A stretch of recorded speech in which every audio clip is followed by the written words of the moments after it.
सन् 2026 मा भारत र श्रीलङ्काले संयुक्त रूपमा आयोजना गर्ने टी20 विश्वकपमा अमेरिका क्षेत्रीय छनौटबाट क्यानाडाले आफ्नो ठाउँ बनाएको छ।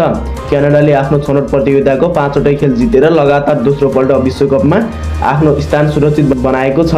अमेरिका क्षेत्रबाट विश्वकपका लागि एक स्थान मात्र खाली थियो, त्यसमा क्यानाडाले आफ्नो नाम राख्दै कोटा पूरा गर्यो। क्यानाडाको प्रवेशसँगै अब बाँकी रहेका क्षेत्रीय छनौटतर्फ क्रिकेट जगतको ध्यान केन्द्रित भएको छ। आगामी टी20 विश्वकपमा एसिया र इस्ट एसिया क्षेत्रबाट 3 टोली र युरोप अफ्रिकाबाट 2-2 टोली तथा अमेरिका क्षेत्रबाट 1 टोली छनौट हुने तालिका रहेको छ। अमेरिका क्षेत्रको छनौट सकिए लगत्तै अब युरोप अफ्रिका र एसियाली क्षेत्रको छनौट प्रक्रिया बाँकी छ, जुन क्रमशः जुलाईमा नेदरल्यान्ड, सेप्टेम्बरमा जिम्बाब्वे र अक्टोबरमा ओमानमा हुनेछ।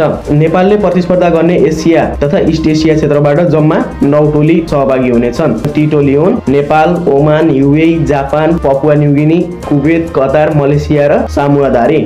9 टोली बीच टप 3 का लागि कडा प्रतिस्पर्धा हुनेछ। यो छनौट प्रक्रिया नेपालका लागि यो वर्षकै गम्भीर चुनौती हो, जहाँ केही टोली बलिया छन् भने केही नयाँ प्रतिस्पर्धा गर्दै आफ्नो स्थान बनाउने रणनीतिमा छन्। सोही कारण नेपालले विश्वकप छनौटका लागि आफ्नो समयमै तयारी थालेको छ।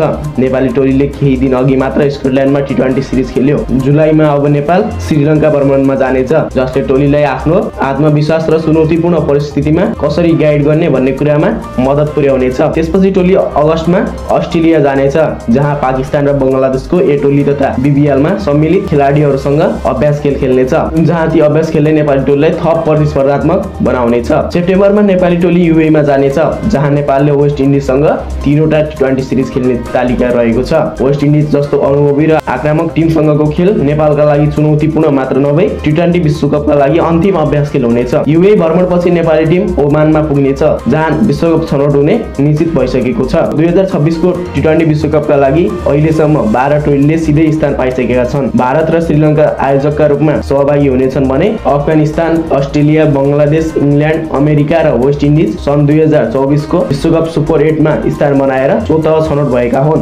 त्यस्तै वरियताका आधारमा आयरल्यान्ड, न्युजिल्यान्ड र पाकिस्तानले पनि विश्वकपको टिकट प्राप्त गरिसकेका छन्। क्यानाडाले अमेरिकी क्षेत्रबाट विश्वकपको स्थान सुरक्षित गरिसक्दा अब विश्वकपको लागि 7 वटा स्थान खाली छ, जसमा एसियाबाट 3, युरोप र अफ्रिकाबाट 2-2 टोली विश्वकपको टिकट पाउनेछन्। त्यस्तै नेपालका लागि यो समय तयारी र परीक्षण गर्ने हो। विगतलाई हेर्दा नेपालले सन् 2014 र 24 मा विश्वकप खेलेको अनुभव छ। झन् पछिल्लो समयमा नेपाल क्रिकेटप्रति लगनशील र युवा खेलाडी तथा अनुभवी खेलाडीको सहभागिताले क्रिकेटलाई माथिल्लो स्थानमा पुर्याउँदैछ। आगामी दिनमा पनि क्रिकेट सम्बन्धी जानकारीका लागि क्रिकेट हेडलाइन्स बाइ केपी च्यानललाई सब्स्क्राइब गर्न नभुल्नुहोला। धन्यवाद।